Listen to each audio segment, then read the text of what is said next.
Welcome back, everyone. We're here in Brentwood, Essex. Lloydie, a little home venue for you, a little home gig. Essex. I think last time I played here, Phil, was probably a Players' Championship down at the Circus Tavern.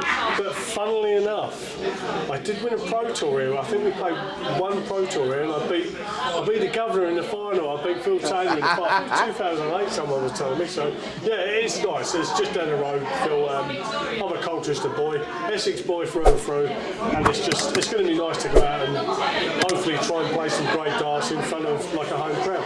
So nice to get the call up to these gigs and mix it with like Gezi and Bunts for a night and things like that. It is, mate. Yeah, I mean, listen, I don't even think I'm yesterday's news, Phil. You know, I'm a few years news. We're coming up to the match play now, 2024, and I won it back in 2005. So it's a long, long time ago. But listen, it's great to be around with the lads. They're great players and they're great people. And listen, it's very nice because they still give me a lot of respect, and you know, I appreciate that. Touch on the match play there. It's somewhere where you made your name the iconic way that you did and everything. Do you still get goosebumps going back there, even in your role as a spotter for Sky now? I'm very fortunate, Phil, that I don't. Obviously, I don't compete on any tours now. You know, Jason Tamer, I'm here for tonight from Modus. He keeps asking me every time I see him about going on to the seniors tour, but at this moment in time, no, I'm not. No, it's not me. But listen, the match play's coming up. I'm looking forward to it. I'm fortunate in the fact, Phil, that I still work for Sky, I still work for the PDC, so I still get to go to the majors, basically. You know, we were both at the World Cup of Darts just last weekend. But listen, it's getting down to the nitty-gritty now, because from the match play onwards, there's not really any breathing space. There's breathing space for the players that aren't involved in the World Series, but all of a sudden then you go Grand Prix, Grand Slam, Worlds, Europeans, Euro tours as they're called in between, Pro Tours in between, so it gets very, very busy now. And listen, the guys that have possibly had a struggle the last 6 months, first 6 months as we say of the year, they've got to try and hopefully have a great back end of the year. So I'll pick your brain on what you just said there, that they keep picking at you for the seniors. Is there a little part of Jaws that fancies it, just a little bit, to give the fans hope that we may see it one day? I'm going to say this, Phil. I'm going to say this. I know I'm still good enough. I'm going to say that. I know I'm still good enough. But the days of consistency, am I consistently good enough? Honestly, I don't think I am. Do I want to go down the route of practicing again? I don't know. I'm not going to say no, and I'll never say never. But at this moment in time, I've got my own things going on, like I say, with Sky and the PDC and my own personal exhibitions and appearances and all that. It's great to be involved in things like this. I love doing things like this. Great to meet the darting fans. Yeah. So at this moment in time, no, I'm quite happy doing what I'm doing. I remember speaking to Mace about it when he made his decision. I'm going to ask you the same sort of question. Is it about going back into that environment that you haven't been in for so long? Is that part of the decision making as well? Because I remember Mace spoke really open about it. He's like, this was the environment that I fell out of love with, and do I want to put myself back into it? I'm not saying you fell out of love with it, but it's the same thing, that environment that you're not used to. I love the environment. I don't know what Mace said. You know yourself, Phil. Me and Mace are great pals. I don't know about the environment. It's just for me, it's the expectations. Yeah, of course. That I would put on myself. Yeah. And if I don't meet them expectations, I'll get despondent. Yeah, 100%. My attitude could become despondent towards the fans. Yeah, I get that 100%. And I would never ever want to do that. I've prided myself on the dartboard. I like to think I've done my bit in the world of darts. You know, massively. I've got a couple of majors and a world number one. At one time, I was probably one of the most prolific winners behind Phil Taylor in PDC. Obviously, the game moves on now. But no, at this moment, I'm happy doing what I'm doing. I get that. I love attending things. I love going to things. I love socialising with the darting fraternity, whether it be the players, the fans, whatever. But at this moment in time, no. I have expectations for myself, Phil. That's I understand that. You know, I just don't want people to think that they're going to get to see the Colin Lloyd of 10 years ago, because I can produce that, but very... I get that. So, yeah. The race for the match play was a thrilling race in the end. James Wade just hung on to this record that he's on. It got a little bit nervous. Cameron Menzies almost did the impossible on the final day. How relieved will James be? Because we know he prides himself on Blackpool, and the thought of missing out must have been sweating on that last day. Well, it probably was with Wadey, but the nice thing about Wadey is he's such a consummate pro. Yeah. He's a great player. You know, he's in some ways he's misunderstood. I've always had a good relationship with James, and I think his record speaks for itself. As a professional darts player, his achievements and what he can produce is unbelievable. He's brilliant. But at some point or another, Phil, it will come. Yeah. It will even come to James Wade. He's dodged a bullet this year. Let's see what happens. You know, he's been a 5-time finalist and has taken the absolute cream of the crop to beat him. He's won one of them, so he knows how to win the event. And listen, when Wadey's up there, we know how good he can be. He can produce not 180, 180, 180, 180, but he can produce solid 95 up averages. He can produce the 100 averages as well, but not as consistently as what he could do years ago. But time doesn't stop for anyone, Phil. So listen, he's qualified. That makes him dangerous. And it does make him dangerous. I don't care who it is. You know, is there anyone at this moment in time that's playing so outstandingly well that can say my name's on that trophy?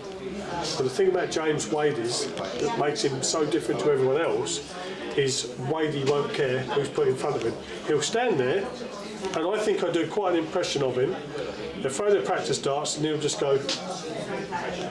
Yeah, 100%. And he wishes them all the best, but then he'll just turn around and go, right, bang, bang, bang, bang, bang, bang. And if Wadey turns up, he can produce the goods, he'll be very, very dangerous. The draw has thrown up some absolute corkers in one way, but also nightmare draws in the other. And I look at Littler MVG, Bully Boy Ando, the two that really jump off. Yeah.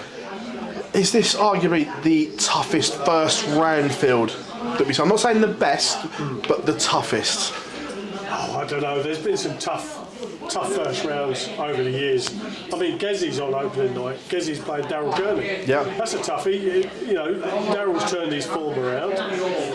Obviously, we're licking our lips, aren't we, about with Luke Littler and MVG. You know, who's going to be thinking about it the most? Is Luke going to look at it the most? Is MVG going to look at it the most?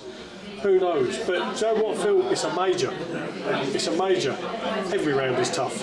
Every round is tough. And listen, I just can't wait to get up there, be involved in it all, have a look at it all. And listen, there's going to be shocks. There's shocks every year, mate, isn't it? Yeah. So I'm just looking forward to getting up there, do my bit with Sky. When I'm finished with Sky, I can just sit back and watch everyone perspire with the pressure. For me, it's the biggest title I ever won. For me, it's the second biggest ranking tournament behind the World Championships. Listen, we're not even talking about Nathan Aspinall. Nathan Aspinall's defending champion. He's on opening night. And listen, it's going to be tough for him as well. There's nothing worse. I say there's nothing worse. There's nothing better than going back as defending champ. But you still have to put in the hard work. You've got to put in the hard work if you want to be successful and retain that title. You touched on James Wade dodging a bullet and perhaps waking him up. Are you concerned about MVG at the moment? The form, the fact he doesn't hold a ranking title at the moment. It's only a World Series event that he holds, and it's not the MVG that we've come to expect in the manner of the performances and perhaps his demeanour at the moment as well. Are you slightly concerned for him at the moment? Do you know what? I was until I looked at the way that he played at the World Cup. And people might look at this and go, well, he lost first round with Danny Nobbit. His attitude in that match and the way he approached the match and the way through, I thought he looked very, very solid. Yeah. I thought he looked decent. Yeah. In my eyes, Phil, I thought he looked decent. It was a pairs event. He's got to wait for people to throw. Yeah, of course. Will Michael have the consistency, a lot better consistency, when it's just individual games? And listen, we both know Michael extremely well. Yeah. You don't write him off. You can't write him off because he is that good.